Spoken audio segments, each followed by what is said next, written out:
지금 정신이 있으시오? 거지를 며느리로 들인다는 말이오?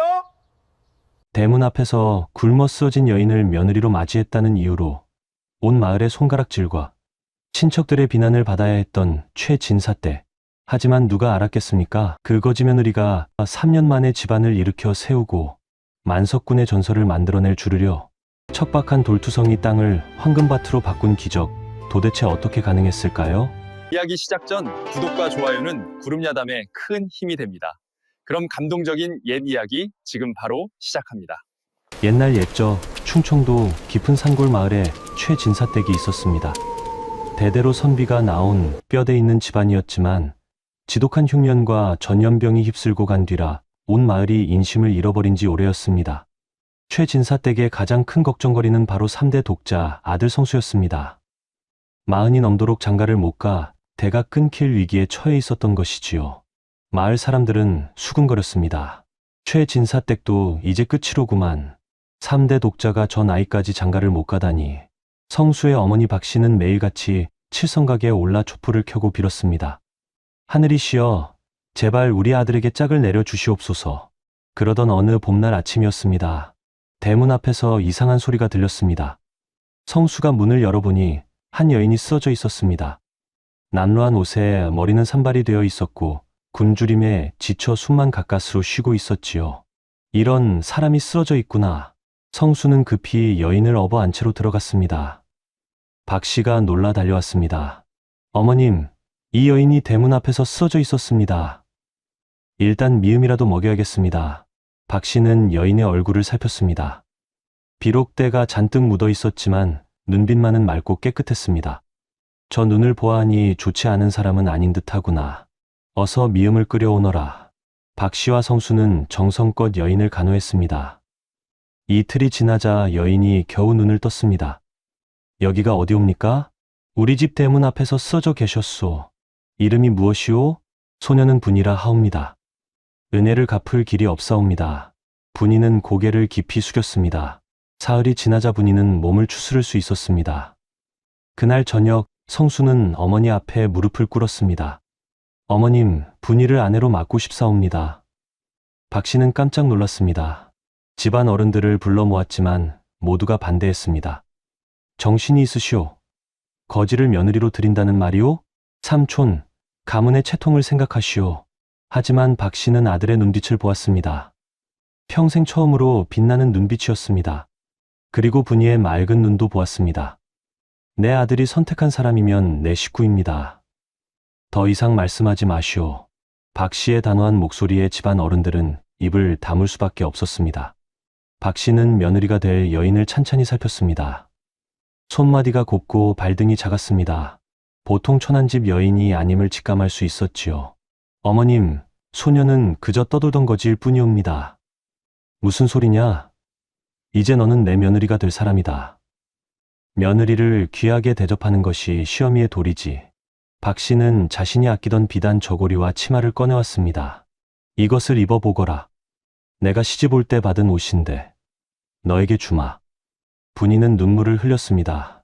태어나서 처음으로 누군가가 자신을 이렇게 따뜻하게 대해주었던 것입니다. 어머님, 소녀는 정말 아무것도 가진 것이 없사옵니다. 박씨는 분이의 손을 꼭 잡았습니다. 가진 것이 없으면 어떠냐? 대만 이어다오. 그것이면 족하니라. 분이는 박씨의 손을 잡고 눈물을 쏟아냈습니다. 그 눈물 속에는 감사함과 다짐이 함께 담겨 있었습니다. 며칠 후 성수와 분이는 간소하게나마 혼례를 올렸습니다. 박씨는 직접 며느리의 머리를 빗겨주며 말했습니다. 우리 집안은 대대로 의를 중히 여기는 선비 집안이다. 하지만 그보다 더 중요한 것은 사람의 마음이란다. 소문은 순식간에 마을에 퍼졌습니다. 최진사댁이 완전히 망조가 들었구만. 거지를 며느리로 들였다지 않나? 아이고, 선비 집안이 채통도 없지. 그래서야 되겠나? 장터에 나간 박씨를 보고 아낙네들이 수군거렸습니다. 어떤 이는 대놓고 비웃기도 했지요. 박씨 마님, 며느리가 제사상이나 차릴 줄 알기는 하나요? 박씨는 대꾸하지 않고 묵묵히 길을 걸었습니다. 더 큰 문제는 육촌 친척이었습니다. 어느 날 육촌 형님이라는 자가 찾아왔습니다. 형님, 이게 무슨 짓이오? 거지를 며느리로 들이다니 이는 가문의 수치요. 육촌 어른, 제 집안일에 왈가왈부하지 마시오. 집안일? 이것은 최 씨 가문 전체의 문제요. 이런 식으로 가문을 욕보이시려거든 조상 대대로 물려받은 뒷산 땅이라도 내놓으시오. 차라리 제가 관리하겠소. 육촌 친척의 눈에는 탐욕이 번뜩이고 있었습니다. 평소에도 최진사 댁의 땅을 호시탐탐 노리던 자였던 것이지요. 며칠이 지나자 분이는 자신 때문에 시어머니가 겪는 고초를 알게 되었습니다. 어느 날 밤 분이는 보따리를 싸서 박 씨 앞에 꿇어 앉았습니다. 어머님, 소녀가 이 집을 떠나겠사옵니다. 소녀 때문에 어머님께서 욕을 드시고 집안이 시끄러우니 차라리 소녀가 떠나는 것이 옳사옵니다. 박 씨는 분이의 손에서 보따리를 빼앗았습니다. 무슨 소리냐? 내가 어디를 간다는 게냐? 어머님께서 소녀를 거두어 주신 은혜는 평생 잊지 못하겠사옵니다. 하나 소녀가 있으면 이 집안이 편치 못할 것이옵니다. 박 씨는 분이를 꼭 껴안았습니다. 분이야, 잘 들어라. 내 아들이 선택한 아내인데 어찌 내 손으로 며느리를 내쫓겠느냐? 하오나 어머님, 그냥 귀 막고 살아라. 세상 사람들이 뭐라 하든 우리 집안만 화목하면 그만이니라. 분이는 박 씨의 품에서 눈물을 쏟아냈습니다. 그날 밤 분이는 마음속 깊이 다짐했습니다. 어머님의 은혜를 반드시 갚겠습니다.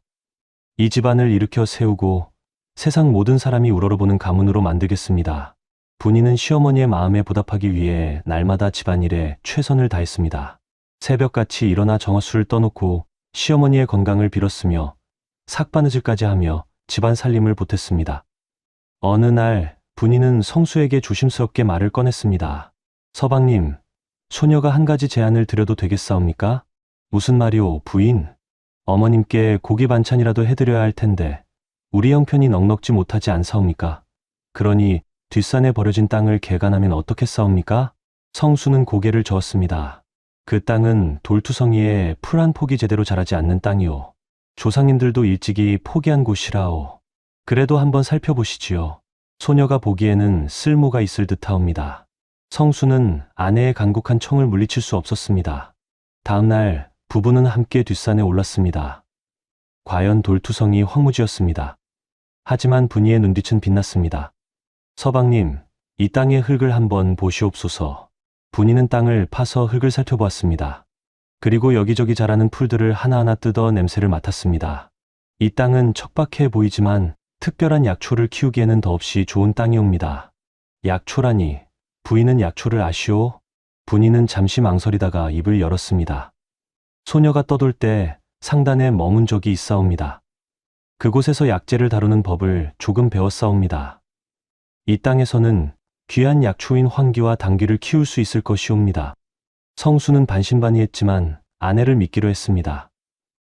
좋소. 그럼 한번 해봅시다. 부부는 날마다 뒷산에 올라가 땅을 일구었습니다. 돌을 골라내고 거름을 주고 정성스레 씨앗을 뿌렸습니다. 박 씨도 며느리의 계획을 듣고는 적극 지지해 주었지요. 우리 며느리가 약초를 안다니 참으로 대견하구나. 하지만 이 소식이 육촌 친척의 귀에 들어갔습니다. 어느 날 육촌 친척이 일꾼들을 데리고 뒷산에 나타났습니다. 이게 무슨 짓이오? 거지년이 들어와서 멀쩡한 집안의 독자를 농사꾼으로 만들다니. 육촌 어른, 이것은 저희 집안의 땅이옵니다. 무슨 권리로 간섭하시는 것이옵니까? 권리? 내가 최 씨 집안의 어른이니 권리가 있지. 당장 이 짓을 그만두지 못할까? 육촌 친척은 일꾼들을 시켜 막사기 도단한 약초밭을 망가뜨리려 했습니다. 그때였습니다. 당장 멈추시오. 박 씨가 지팡이를 짚고 산에 올라왔습니다. 평소 온화하던 얼굴에 노기가 가득했습니다. 형님, 이게 뭐 하시는 짓이오? 내 며느리와 아들이 땀 흘려 일군 밭을 망가뜨리다니. 형님도 정신을 차리시오. 거지 며느리 말만 듣고 조상의 땅을 망치고 있지 않소. 내 며느리 욕하지 마라. 박 씨의 호통에 육촌 친척도 잠시 움찔했습니다. 내 며느리는 이 집안을 위해 밤낮으로 애를 쓰고 있소. 남이 뭐라 하든 나는 우리 며느리를 믿소. 당장 물러가시오. 육촌 친척은 쏘아보며 물러갔지만 그의 눈에는 더욱 깊은 악의가 서려 있었습니다. 박 씨의 보호 덕분에 약초밭은 무사했습니다. 석 달이 지나자 약초들이 파릇파릇 자라나기 시작했습니다. 분이가 말한 대로 황귀와 당귀가 무럭무럭 자라고 있었던 것이지요. 부인, 정말 대단하오. 이 척박한 땅에서 이렇게 귀한 약초가 자라다니. 성수는 감탄을 금치 못했습니다. 하지만 분이는 더 큰 비밀을 알고 있었습니다. 이 땅의 흙에는 특별한 성분이 있어서 여기서 자란 약초는 다른 곳의 것보다 몇 배나 약효가 뛰어났던 것입니다. 분이가 어떻게 이것을 알았을까요? 그녀는 원래 한양에서 손꼽히는 거상의 딸이었습니다. 어려서부터 아버지를 따라 전국 각지의 약재 산지를 다니며 좋은 약초를 구별하는 법을 익혔던 것이지요. 하지만 3년 전 아버지의 상단이 간악한 동업자의 모함으로 풍비박산이 났고 아버지는 억울한 누명을 쓰고 옥사했습니다. 분이는 겨우 목숨만 건져 도망쳤고 신분을 숨기고 떠돌아다니다가 굶주림에 지쳐 최진사댁 앞에서 쓰러진 것이었습니다. 아버님, 소녀가 이제 다시 일어서겠사옵니다. 이곳에서 새로운 시작을 하겠사옵니다. 분이는 매일 약초밭을 돌보며 마음속으로 돌아가신 아버지께 말했습니다. 가을이 되자 첫 수확의 시기가 다가왔습니다. 분이는 정성스럽게 약초를 캐서 말렸습니다. 서방님, 이제 이것을 장터에 내다 팔아야 하옵니다. 하오나 보통 약재 상인에게 팔면 제값을 받지 못할 것이옵니다. 그럼 어찌하면 되겠소? 소녀가 아는 한양에 약재 상단이 있사옵니다. 그곳에 직접 가서 팔면 좋은 값을 받을 수 있을 것이옵니다. 성수는 고개를 끄덕였습니다. 아내의 말에는 언제나 깊은 뜻이 있었으니까요. 약초를 걷어들이고 손질하는 일은 생각보다 고된 작업이었습니다. 분이의 하얀 손은 거칠어지고 손톱 밑에는 흙이 끼었으며 여기저기 상처가 생겼습니다. 어느 날 저녁 박 씨는 며느리의 손을 보고 깜짝 놀랐습니다. 이게 무슨 손이냐? 어디 보자. 박 씨는 분이의 손을 자신의 무릎에 올려놓고 찬찬히 살폈습니다. 손가락마다 굳은 살이 박이고 손등은 햇볕에 타 거칠어져 있었습니다. 어머님, 괜찮사옵니다. 괜찮기는 무엇이 괜찮으냐? 잠깐 기다려라. 박 씨는 자신의 방으로 가서 귀한 동백기름을 가져왔습니다. 대대로 내려오던 귀한 기름이었지요. 이리 내밀어 보거라. 박 씨는 정성스럽게 며느리의 손에 기름을 발라주었습니다. 한 손가락 한 손가락, 마치 자신의 친딸을 돌보듯 세심하게 말이지요. 어머님, 이런 귀한 것을 소녀에게 쓰시면 안 되옵니다. 무슨 소리냐? 내 손이 귀하지, 이 기름이 귀하냐? 고생 많다, 분이야. 내가 들어와서 이 집이 사람 사는 집 같구나. 박 씨의 따뜻한 말에 분이의 눈시울이 뜨거워졌습니다. 어머님, 소녀는 어머님을 만나 정말 복을 받았사옵니다. 세상 어느 친어미가 며느리를 이토록 아껴주겠사옵니까? 무슨 소리냐? 너는 내 귀한 며느리인데 당연한 일이지. 그날 밤 박 씨와 분이는 손을 맞잡고 오랫동안 이야기를 나누었습니다. 분이야, 사실 내가 너를 처음 봤을 때부터 알았느니라. 무엇을 아셨사옵니까, 어머님? 내가 보통 사람이 아니라는 것을 말이다. 내 손을 보니 글씨를 쓴 흔적이 있고 말투도 예사롭지 않구나. 무슨 사연이 있었겠지? 분이는 잠시 망설이다가 입을 열었습니다. 어머님, 소녀는 말하지 않아도 된다. 다만 이것만 알아라. 내가 누구였든 어디서 왔든 이제 너는 우리 집 며느리다. 과거는 중요하지 않단다. 분이는 박 씨의 품에 안겨 한참을 울었습니다. 어머니를 일찍 여인 분이에게 박 씨는 진정한 어머니였던 것입니다. 그날 이후 두 사람의 정은 친모녀 이상으로 깊어졌습니다. 첫 수확이 끝나고 성수는 약초를 지게에 쥐고 한양으로 향했습니다. 분이가 알려준 약재 상단의 주인은 약초를 보고 크게 놀랐습니다. 이것이 어디서 난 약초요? 품질이 예사롭지 않소이다. 저희 집 뒷산에서 기른 것이옵니다. 이런 품질의 약초라면 보통 값의 3배를 드리겠소. 성수는 기쁜 마음으로 돈을 받아 돌아왔습니다. 한 번의 수확으로 1년 농사보다 많은 돈을 벌었던 것이지요. 하지만 이 소식이 육촌 친척의 귀에 들어가자 상황은 달라졌습니다. 뭐라? 거지 며느리가 약초로 큰 돈을 벌었다고? 육촌 친척의 눈에는 탐욕이 타올랐습니다. 그는 곧바로 관하로 달려갔습니다. 사또 날이 최진사 댁에서 금지된 작물을 몰래 키우고 있사옵니다. 금지된 작물이라니 제가 보기에 양귀비를 키우는 것 같사옵니다. 어찌 약초로 그런 큰 돈을 벌 수 있겠사옵니까? 사실무근이었지만 육촌 친척은 거짓 고변을 한 것이지요. 사또는 즉시 포졸들을 보냈습니다. 그날 밤 최 진사댁에 포졸들이 들이닥쳤습니다. 관가의 명령이다. 모두 나오너라. 박 씨와 성수 분이는 놀라 마당으로 나왔습니다. 이게 무슨 일이옵니까? 금지된 작물을 재배했다는 고변이 들어왔다. 집안을 수색하겠다. 포졸들은 집안 곳곳을 뒤지기 시작했습니다. 뒷산의 약초밭까지 샅샅이 뒤졌지요. 여기는 황기와 당기뿐이옵니다. 나리, 그럼 저 여자의 짐을 뒤져라. 포졸들은 분이의 방으로 들어갔습니다.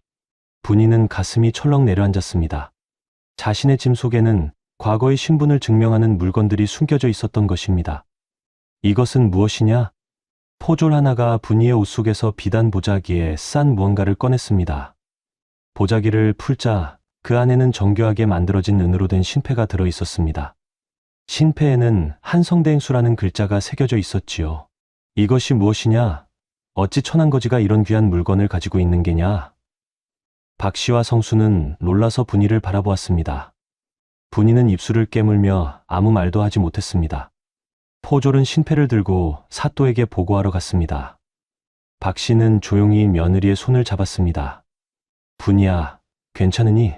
어머님, 송구하옵니다. 소녀가 숨긴 것이 있사옵니다. 분이는 이제 더 이상 숨길 수 없음을 깨달았습니다. 그녀는 떨리는 목소리로 자신의 과거를 털어놓았습니다.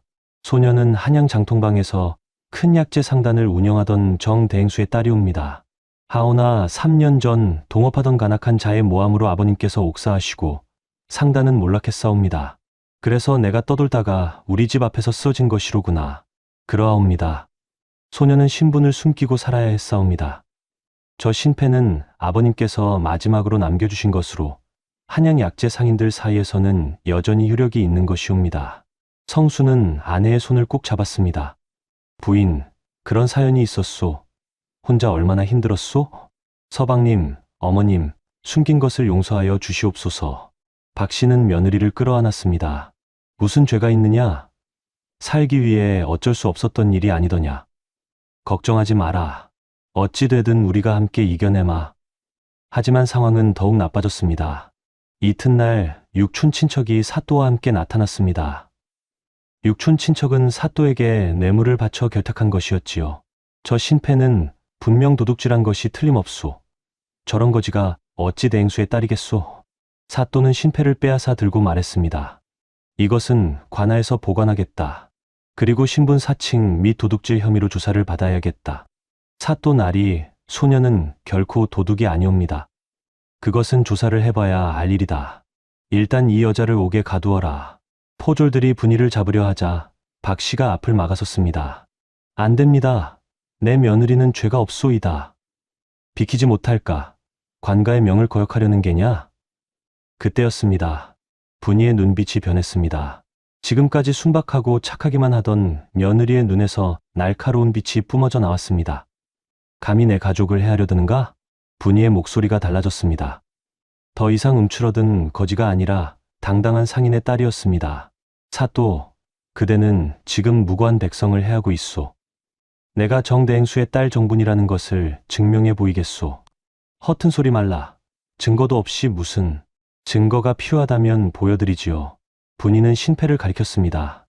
저 신패를 자세히 보시오. 뒷면에는 특별한 표시가 있소. 한성 6.2전의 도장과 우리 상간만의 암호가 새겨져 있지요. 그것은 한양의 약재 상인이라면 누구나 아는 것이. 사또는 신패를 자세히 살폈습니다. 과연 뒷면에는 복잡한 문양이 새겨져 있었습니다. 또한 저 신패의 무게와 은의 순도를 측정해 보시오. 일반인은 절대 만들 수 없는 것이옵니다. 분이의 당당한 태도에 사또도 잠시 주춤했습니다. 그렇다 하더라도 내가 정말 그 딸이라는 증거가 어디 있느냐? 한양의 약재 거리덕 흥상회 주인 김대감께 물어보시오. 그분은 우리 아버님과 친분이 두터우셨고 소녀를 잘 아실 것이옵니다. 또한 광통교의 조대행수, 남대문 박 사장도 소녀를 아실 것이옵니다. 분이는 한양의 유력한 상인들의 이름을 줄줄이 댔습니다. 이는 아무나 알 수 없는 정보였지요. 육촌 친척의 얼굴이 일그러졌습니다. 저것 봐라. 저 여자가 수상하지 않소. 필시 어디선가 훔쳐들은 정보를 늘어놓고 있소. 하지만 박 씨는 며느리를 자랑스럽게 바라보았습니다. 역시 우리 며느리는 보통 사람이 아니로구나. 분이는 한 걸음 앞으로 나섰습니다.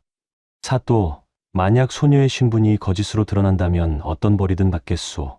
하오나 만약 소녀의 말이 사실로 드러난다면 무고죄를 저지른 자는 어찌하시겠소? 사또는 당황했습니다. 만약 이 여인이 정말 정대행수의 딸이라면 한양의 유력 상인들과 연이 닿아 있다는 뜻이었습니다. 그렇다면 자신이 큰 화를 입을 수도 있었지요. 그것은 바로 그때 분이는 품속에서 또 다른 것을 꺼냈습니다. 그것은 작은 은장도였는데 손잡이에는 특별한 문양이 새겨져 있었습니다. 이것은 유기전 대표들만이 가질 수 있는 은장도입니다. 우리 아버님께서 유기전 약재 부문 대표로 계실 때 받으신 것이지요. 분이는 은장도를 높이 들어 올렸습니다. 이제 더 이상 숨기지 않겠소. 소녀는 정대행수의 외동딸 정분이가 맞소이다. 3년 전 동업자 윤가의 모함으로 아버님이 억울하게 돌아가셨고 소녀는 목숨을 부지하기 위해 도망쳐야 했소. 분이의 눈에는 눈물이 고였지만 목소리는 단호했습니다. 하오나 이제 소녀에게는 지켜야 할 가족이 생겼소. 저 어머님과 서방님께서 소녀를 거두어 주시고 사람답게 살 수 있게 해주셨소. 그러니 이제는 소녀가 이 가족을 지킬 차례이옵니다.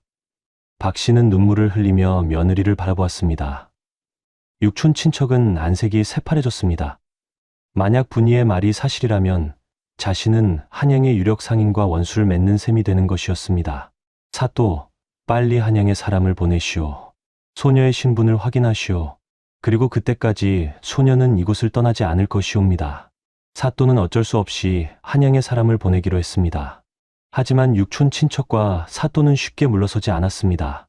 사흘밤, 육촌 친척은 사또와 은밀히 만났습니다. 사또 나리, 이대로 두면 우리가 큰 화를 입을 것이오. 저 여자의 신분이 진짜든 가짜든 한양에서 답이 오기 전에 이를 처리해야 하오. 무슨 수가 있소? 신패가 가짜라고 우기면 되지 않겠소. 그리고 저 여자가 감히 관가를 속였다며 큰 죄를 씌우는 것이오. 사또는 고개를 끄덕였습니다. 이미 뇌물을 받은 터라 뒤로 물러설 수 없었던 것이지요. 다음 날 사또는 다시 최 진사댁으로 찾아왔습니다.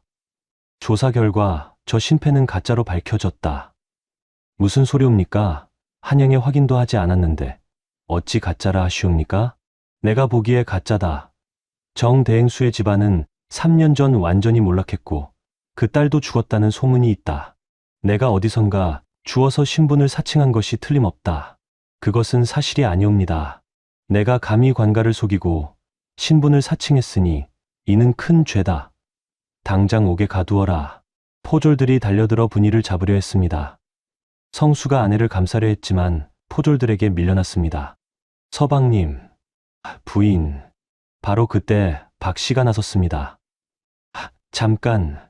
박 씨는 자신의 방으로 달려가 커다란 보따리를 들고 나왔습니다. 그 안에는 평생 모은 금패물과 은장도, 그리고 집 문서가 들어 있었습니다. 사또, 이것을 드리겠소. 대신 내 며느리를 놓아주시오. 어머님, 안 되옵니다. 분이야, 괜찮다. 이것들은 다 물건일 뿐이다. 하지만 너는 내 며느리이자 내 딸이란다. 박 씨는 사또 앞에 무릎을 꿇었습니다. 사또 나리, 제발 제 며느리만은 살려주시옵소서. 모든 것이 제 탓이옵니다. 제가 며느리에게 약초 농사를 시킨 것이옵니다. 죄가 있다면 이 늙은이에게 있사옵니다. 분이는 시어머니가 무릎 꿇은 모습을 보고 눈물을 쏟아냈습니다. 어머님, 안 되옵니다. 소녀가 옥에 갈지언정 어머님께서 무릎을 꿇으시면 안 되옵니다. 바로 그 순간이었습니다. 대문 밖에서 말발굽 소리가 들렸습니다. 한양 덕흥상에 김대감께서 도착하셨다. 문이 활짝 열리고 이풍당당한 차림의 노인이 들어왔습니다. 그 뒤로는 십여 명의 수행원들이 따라왔지요. 누가 감히 정대행수의 딸을 욕보이는가? 김대감의 우렁찬 목소리가 마당에 울려 퍼졌습니다. 분이는 눈을 크게 떴습니다. 김대감 어르신, 오, 분이가 아니냐? 3년 만에 보는구나. 김대감은 분이에게 달려가 그녀의 손을 잡았습니다. 내가 소문을 듣고 급히 달려왔다. 내가 살아있었구나. 내 아버지께서 얼마나 내가 살아있기를 바라셨는데. 김대감은 사또를 향해 돌아섰습니다. 이 사또란 자가 누구냐? 감히 한양 유기전과 연이 닿은 양반가의 며느리를 함부로 대하다니. 사또는 얼굴이 새하얗게 질렸습니다. 김대감님, 소인은 그저 고변이 들어와서 고변, 거짓 고변을 제대로 조사도 하지 않고 무고한 사람을 욕보였단 말이냐? 김대감은 품에서 서류 한 통을 꺼냈습니다. 이것이 무엇인지 아냐? 정대행수의 딸 정분이의 출생과 신분을 증명하는 문서다. 한성부와 유기전에 도장이 찍혀 있느니라. 김대감은 계속해서 말했습니다. 뿐만 아니라 나는 이번 기회에 정대행수의 억울한 죽음도 밝히고자 한다. 김대감은 또 다른 문서를 꺼냈습니다. 3년 전 정대행수께서 억울한 누명을 쓰고 돌아가셨다. 동업자 윤 부자가 모함을 했기 때문이지. 하지만 이제 진실이 밝혀졌느니라. 김대감의 수행원 중 한 명이 앞으로 나섰습니다. 소인은 당시 윤 부자의 집에서 일하던 하인이옵니다. 윤 부자가 직접 장부를 조작하고 정대행수께 죄를 뒤집어 씌운 것을 제 눈으로 보았사옵니다. 또 다른 사람이 나섰습니다. 소인은 당시 관아의 설이었사옵니다. 윤 부자가 당시 사또에게 거액의 뇌물을 바친 것을 알고 있사옵니다. 분이는 눈물을 흘리며 두 사람을 바라보았습니다. 아버지의 억울함이 마침내 풀리는 순간이었습니다. 김대감은 사또를 향해 말했습니다. 그대도 똑같은 짓을 하고 있었구나. 뇌물을 받고 무고한 백성을 해하다니. 사또는 바닥에 엎드렸습니다. 용서하여 주시옵소서. 소인이 잘못했사옵니다. 이제 와서 용서를 빈들 무슨 소용이냐? 내 죄를 한성부에 낱낱이 고하겠다. 그리고 김대감은 육촌 친척을 향했습니다. 내가 거짓 고변을 한 자로구나. 육촌 친척은 벌벌 떨며 뒷걸음질 쳤습니다. 소인은 그저 조카의 재산을 빼앗으려 했지. 무고죄는 곧 엄한 처벌을 받는 것이니라. 김대감은 수행원들에게 명했습니다. 이 두 놈을 한성부로 압송하라. 사또와 육촌 친척은 포승줄에 묶여 끌려갔습니다. 마당에는 잠시 정적이 흘렀습니다. 그리고 분이는 김대감 앞에 무릎을 꿇었습니다. 대감 어르신, 소녀를 기억해 주시고 찾아주셔서 감사합니다. 김대감은 분이를 일으켜 세웠습니다. 일어나거라, 분이야. 내 아버지는 나의 평생 벗이었다. 내가 살아있다는 소식을 듣고 얼마나 기뻤는지 모른다. 아버님의 누명이 풀렸다니 소녀는 이제 한이 없사옵니다. 김대감은 박 씨에게 깊이 허리를 숙였습니다. 마님, 이 늙은이가 인사를 드리옵니다. 마님께서 저희 벗의 딸을 거두어 주시고 며느리로 삼아 주셨으니 이 은혜를 어찌 갚사옵니까? 박 씨는 황급히 김대감을 붙잡았습니다. 아니옵니다, 대감. 오히려 분이가 우리 집에 복을 가져다 준 것이옵니다. 분이는 우리 집의 귀한 며느리이자 내 딸이옵니다. 김대감은 감동하여 고개를 끄덕였습니다. 역시 덕이 높으신 어른이시로구나. 분이가 좋은 집안을 만났구나. 김대감은 분이에게 말했습니다. 분이야, 내 아버지의 상단은 비록 한때 어려움을 겪었지만 이제 다시 일으켜 세울 수 있다. 내가 도와주마. 한양으로 돌아와 상단을 이어받지 않겠느냐? 하지만 분이는 고개를 저었습니다. 대감 어르신께 감사드리옵니다. 하오나 소녀는 이곳에 남겠사옵니다. 이곳이 소녀의 집이고 저분들이 소녀의 가족이옵니다. 분이는 박 씨와 성수를 바라보며 말했습니다. 소녀가 어려울 때 저분들께서 받아주셨고 세상이 손가락질할 때도 지켜주셨사옵니다. 이제 소녀가 이 가족을 위해 살아가고자 하옵니다. 박 씨는 며느리를 꼭 껴안았습니다. 고맙다, 분이야. 김대감은 흐뭇하게 웃었습니다. 그렇다면 내가 다른 방법으로 도와주마. 내가 여기서 약초 농사를 짓는다고 들었다. 내가 한양의 모든 약재 상단과 연결해 주마. 최고의 값으로 사주도록 하겠다. 감사합니다, 대감 어르신. 그리고 내 아버지의 상단 중 일부는 내 몫으로 남겨두마. 언제든 필요하면 쓰도록 하여라. 김대감은 며칠을 머물며 분이 가족을 도왔습니다. 그리고 한양으로 돌아가기 전 박 씨에게 말했습니다. 마님, 분이를 잘 부탁드리옵니다. 저 아이가 진정한 가족을 만난 것 같아 이 늙은이도 마음이 놓이옵니다. 김대감이 돌아간 후 최진사댁에는 평화가 찾아왔습니다. 하지만 분이에게는 아직 해야 할 일이 남아 있었습니다. 어느 날 저녁 분이는 박 씨와 성수 앞에 무릎을 꿇었습니다. 어머님, 서방님, 소녀가 용서를 빌어야 할 것이 있사옵니다. 무슨 말이냐, 분이야? 소녀가 신분을 속인 것이옵니다. 거지가 아니라 상인의 딸이었음에도 그것을 숨기고 이 집에 들어온 것이옵니다. 분이의 눈에는 눈물이 가득했습니다. 처음에는 목숨이 두려워 숨긴 것이었지만 점차 이 집안에 정이 들면서도 차마 말씀드리지 못했사옵니다. 혹여 어머님과 서방님께서 소녀를 다르게 보실까 두려웠던 것이옵니다. 박 씨는 며느리를 일으켜 세웠습니다. 어리석은 아이로구나. 거지든 상인의 딸이든 그것이 무슨 상관이냐? 박 씨는 분이의 손을 꼭 잡았습니다. 분이야, 내가 너를 받아들인 것은 내 신분 때문이 아니었다. 내 눈빛이 맑고 선했기 때문이었지. 그리고 우리 아들이 너를 진심으로 아꼈기 때문이었단다. 어머님, 내가 누구였든 어디서 왔든 너는 우리 집의 귀한 며느리다. 그리고 이제는 내 딸이기도 하지. 성수도 아내의 손을 잡았습니다. 부인, 나도 똑같은 생각이오. 당신이 상인의 딸이든 양반가 딸이든 내게는 소중한 아내여. 분이는 두 사람의 품에 안겨 한참을 울었습니다. 그날 밤 세 사람은 오랫동안 이야기를 나누었습니다. 분이는 어린 시절 아버지와 함께 전국을 다니며 약재를 배우던 이야기, 상단이 몰락하고 도망쳐야 했던 이야기, 그리고 이 집 대문 앞에서 쓰러지기 전까지의 이야기를 모두 털어놓았습니다. 박 씨는 며느리의 이야기를 들으며 여러 번 눈물을 닦았습니다. 그 어린 나이에 얼마나 무서웠겠느냐.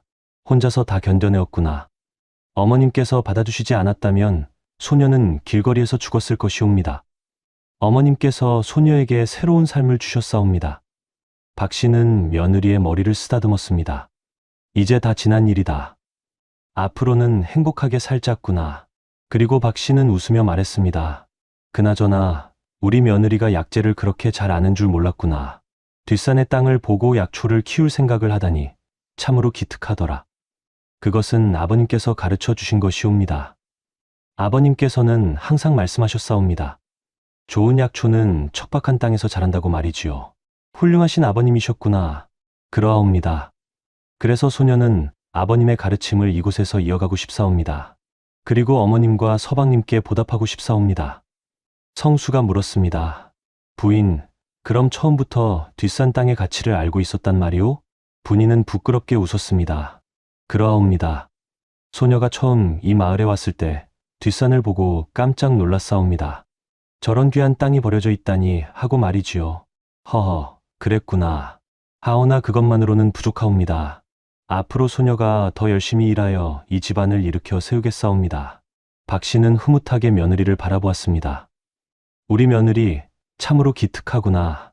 한편 한양으로 압송된 사또와 육촌 친척은 엄한 처벌을 받았습니다. 김대감의 고발로 한성부에서는 철저한 조사가 이루어졌습니다. 사또는 그동안 받은 뇌물이 밝혀져 관직을 삭탈당하고 귀양을 갔습니다. 육촌 친척은 무고죄로 곤장을 맞고 재산을 몰수당했지요. 마을 사람들은 그제야 최진사댁을 다시 보기 시작했습니다. 아니, 최진사댁 며느리가 한양의 큰 상간 딸이었다니. 그러게 말이야. 우리가 함부로 봤구만. 박씨마님은 참으로 복이 많으신 분이야.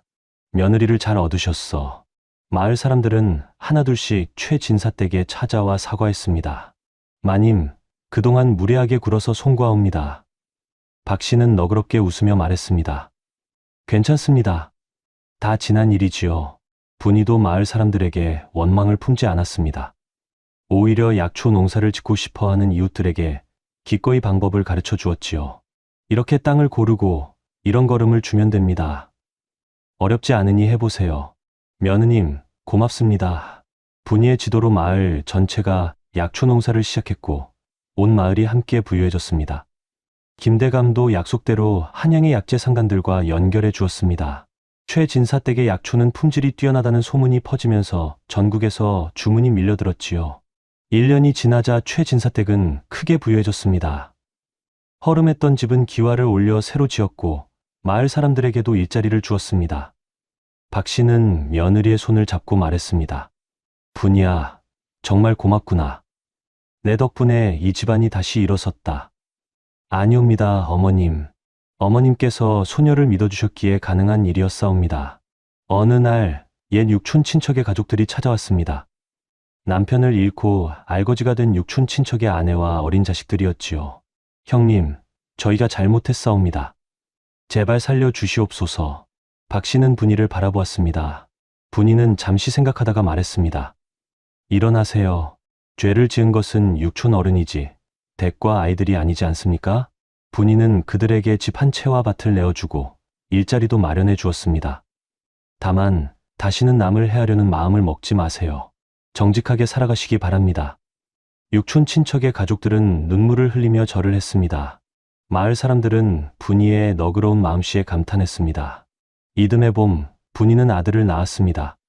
박 씨는 떡두꺼비같이 토실토실한 손자를 안고 기뻐 어쩔 줄 몰랐습니다. 아이고, 우리 손주, 할미가 얼마나 기다렸는지 아느냐? 분이는 행복하게 웃으며 시어머니를 바라보았습니다. 어머님, 드디어 약속을 지켰사옵니다. 대를 이었사옵니다. 그래, 잘했다. 우리 며느리. 아기는 건강하게 자랐고 최진사댁에는 웃음소리가 끊이지 않았습니다. 몇 해가 흘렀습니다. 최진사댁의 약초 사업은 더욱 번창하여 만석군이 되었습니다. 분이는 아버지의 뜻을 이어받아 정직하게 장사를 했고 가난한 이웃들을 도왔습니다. 마을에는 최진사댁 덕분에 학당이 세워졌고 가난한 아이들도 글을 배울 수 있게 되었습니다. 어느 가을날 박 씨와 분이는 뒷산에 함께 올랐습니다. 한때 돌투성이 황무지였던 곳은 이제 푸른 약초밭으로 변해 있었지요. 분이야, 참으로 세월이 빠르구나. 내가 우리 집에 온 지가 벌써 5년이 되었구나. 그러옵니다, 어머님. 소녀는 이곳에서 정말 행복하옵니다. 박 씨는 며느리의 손을 잡았습니다. 나도 참 행복하단다. 세상 사람들이 뭐라 해도 너를 며느리로 받아들인 것이 내 평생 가장 잘한 일이구나. 어머님, 분이야, 사람은 말이다. 겉모습이나 신분으로 판단하면 안 된단다. 마음을 봐야 하는 것이지. 분이는 눈물을 글썽이며 고개를 끄덕였습니다. 어머님께서 가르쳐 주신 그 교훈을 소녀는 평생 잊지 않겠사옵니다. 그리고 소녀의 아이에게도 꼭 가르쳐 주겠사옵니다. 두 사람은 서로를 껴안았습니다. 그날 저녁 온 가족이 모여 저녁상을 받았습니다. 성수는 아들을 무릎에 앉히고 박 씨는 흐뭇하게 가족들을 바라보았습니다. 어머님, 오늘 한양에서 김대감께 편지가 왔사옵니다. 그래, 뭐라 하시던가? 내년 봄에 손주를 데리고 한양에 들르라 하셨사옵니다. 아버님의 예상단 자리에 기념비를 세운다고 하시더이다. 그래야지. 내 아버지는 훌륭한 분이셨으니 당연한 일이다. 분이는 하늘을 올려다보았습니다. 아버님, 보고 계시옵니까? 소녀가 이렇게 행복하게 살고 있사옵니다. 그리고 아버님의 뜻을 이어받아 정직하게 장사하고 있사옵니다. 마을 사람들은 최진사댁을 존경했고 박 씨와 분이의 아름다운 고부 관계는 온 고을에 소문이 났습니다. 박 씨 마님은 참으로 덕이 높으신 분이야. 며느리도 참으로 효성이 지극하지. 세월이 더 흘러 분이의 아들은 훌륭한 선비로 자라났습니다. 할머니 박 씨에게 배운 너그러운 마음씨와 어머니 분이에게 배운 정직함을 모두 갖춘 인물이 되었지요. 어느 봄날 꽃이 만발한 길을 박 씨와 분이가 나란히 걸었습니다. 이제 머리가 희끗희끗한 박 씨와 중년의 품격을 갖춘 분이었지요. 어머님, 손 좀 잡아드리겠사옵니다. 그래, 고맙다. 두 사람은 손을 맞잡고 꽃길을 걸었습니다. 마을 사람들은 그 모습을 보며 미소 지었습니다. 옛말에 백절불굴이라는 말이 있습니다. 어떠한 난관에도 굽히지 않고 이겨나간다는 뜻이지요. 박 씨는 세상의 손가락질에도 굽히지 않고 며느리를 지켰고 분이는 온갖 시련 속에서도 굽히지 않고 가족을 위해 노력했습니다. 그리고 무엇보다 중요한 것은 사람을 겉모습이 아니라 마음으로 봐야 한다는 것입니다. 박 씨가 분이의 맑은 눈빛을 보고 며느리로 받아들였듯이 우리도 사람을 판단할 때 그 사람의 진심을 봐야 하는 것이지요. 진정한 복은 재물이 아니라 진심으로 서로를 아끼는 가족에게서 온다는 것을 이 이야기는 우리에게 알려줍니다. 다음 영상을 만나보시려면 좋아요와 구독을 눌러주세요. 그럼 더 재미있는 영상으로 찾아뵙겠습니다. 모두 행복한 하루 보내세요.